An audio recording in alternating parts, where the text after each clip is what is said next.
तो जैसे कि दोस्तों पार्ट 1 में आपने सुना, अमन और निकिता एक बस में सवार देहरादून की तरफ जा रहे थे, जहां उन दोनों की अच्छी दोस्ती हो जाती है। चलिए बढ़ते हैं इस कहानी के अगले भाग में। अमन की बात सुनकर फिर निकिता ने कहा, चलो सही है, दोनों उधर ही जा रहे हैं और दोनों मिलकर ऑटो कर लेंगे। फिर अमन ने कहा, हाँ सही तो है, पर मैंने सुना है कि वहां जंगल में आजकल कोई पिशाच घूम रहा है। फिर निकिता ने कहा, आपको ये किसने बताया? अमन ने कहा, मैंने कई लोगों से सुना है। निकिता कहती है, आपने कहा पिशाच, पर पिशाच कभी एक जगह नहीं रहते।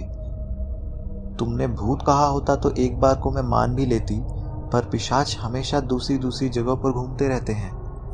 निकिता की बातें सुनकर फिर अमन ने कहा, भूत और पिशाच एक जैसे ही तो होते हैं, क्या फर्क है दोनों में? दोनों का काम इंसानों को सिर्फ परेशान करना ही है। निकिता ने कहा, तुम्हें किसने कहा? दोनों एक ही हैं, दोनों में काफी फर्क है। पिशाच कभी भी इंसानों को परेशान नहीं करते। निकिता की बातों को बीच में ही काटते हुए अमन कहता है, अब तुम्हें ये किसने कहा कि पिशाच कभी इंसानों को परेशान नहीं करते? मैंने अपने गांव में सुना था कि पिछले साल एक पिशाच ने 2 लोगों का खून पीकर उन्हें मार दिया। निकिता कहती है, मैंने तुम्हें बताया ना, वो जब तक इंसान को परेशान नहीं करते जब तक उन्हें प्यास नहीं लगती। अमन ने कहा, मतलब? मैं समझा नहीं। पहले तो निकिता ने अमन की इस बात का कोई जवाब नहीं दिया, पर अमन ने जब निकिता से फिर से पूछा तो निकिता ने कहा, मतलब ये कि पिशाच हमेशा इंसानों के बीच में ही रहते हैं और एक आम इंसान की तरह ही उनका दिमाग तो जिंदा होता है, पर उनका दिल मरा हुआ होता है और दिल के ही थ्रू खून बनता है, और अगर वो खून नहीं पिएंगे तो वो मर जाएंगे। फिर अमन ने कहा, ये सब बातें तुम्हें कैसे पता? निकिता ने कहा, मैंने ये सब इंटरनेट पे पढ़ा है, तो मुझे वहीं से सब कुछ इसके बारे में पता है। उसके बाद अमन कहता है, मेरा एक और सवाल है। निकिता ने कहा, कौन सा सवाल? अमन कहता है, ये पिशाच इंसानों का खून क्यों पीते हैं? ये जानवरों का भी खून तो पी सकते हैं ना? फिर निकिता ने कहा, इंसानों का खून इसलिए पीते हैं ताकि वो जवान रहे, और इसलिए क्योंकि इंसानों का खून टेस्टी होता है। निकिता की ये बातें सुनकर अमन निकिता को काफ़ी अजीब ढंग से देखने लगता है, और तभी निकिता हंसने लगती है, अरे मैं मजाक कर रही थी, तुम तो मुझसे ऐसे पूछ रहे हो जैसे मैं कोई पिशाचनी हूँ, और वो सब मुझसे पूछकर इंसानों का खून पीते हैं। निकिता की ये बातें सुनकर अमन भी थोड़ा हंसने लगा, फिर अपनी हंसी रोककर कहता है, पर निकिता, तुमने कहा था कि पिशाच इंसानों के बीच में ही रहते हैं, पर मैंने उन्हें कभी देखा नहीं। क्या तुमने देखा है?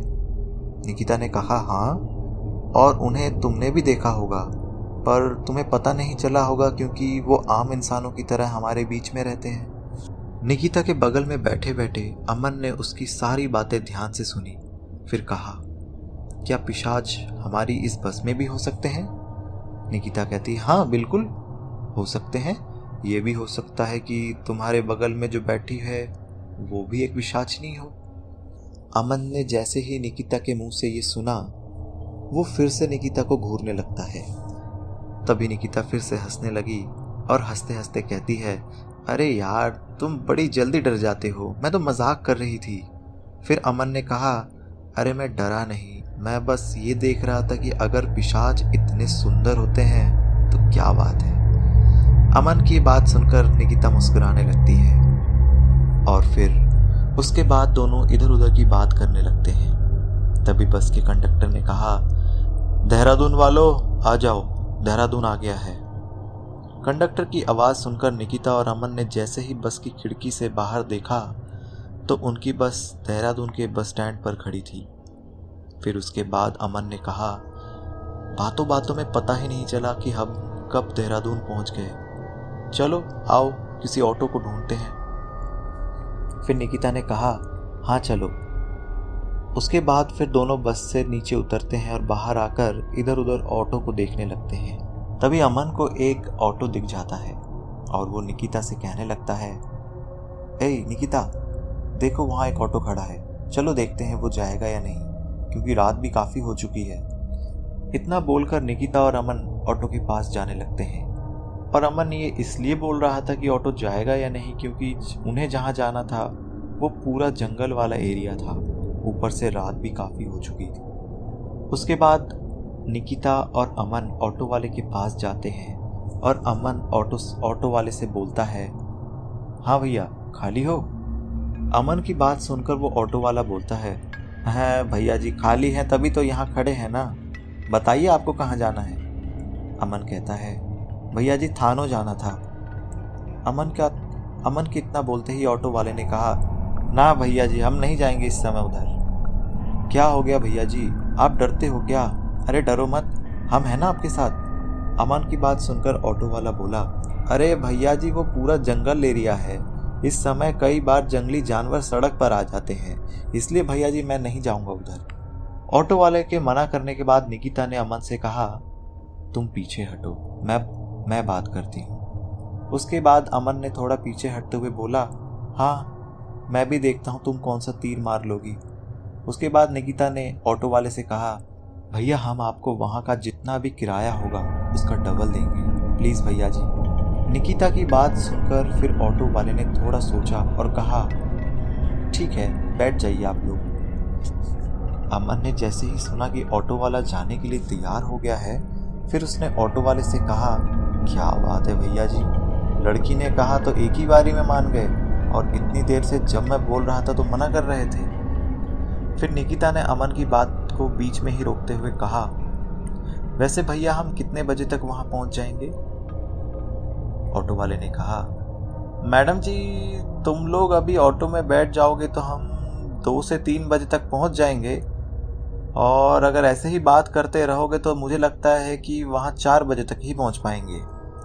फिर अमन ने कहा, सुना तुमने निकिता, ये ऑटो वाले भैया क्या बोल रहे हैं? तुम ऐसे ही बातें करती रहोगी तो हमें यही सुबह हो जाएगी, अब जल्दी बैठो।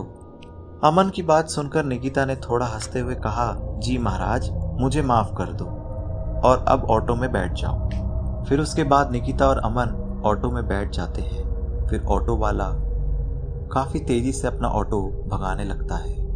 अंधेरी रात में और खाली सड़क होने के साथ साथ ऑटो काफी तेज चल रहा था। तभी अमन ऑटो वाले से कहता है, तो दोस्तों क्या अमन निकिता अपनी मंजिल तक पहुंच पाएंगे?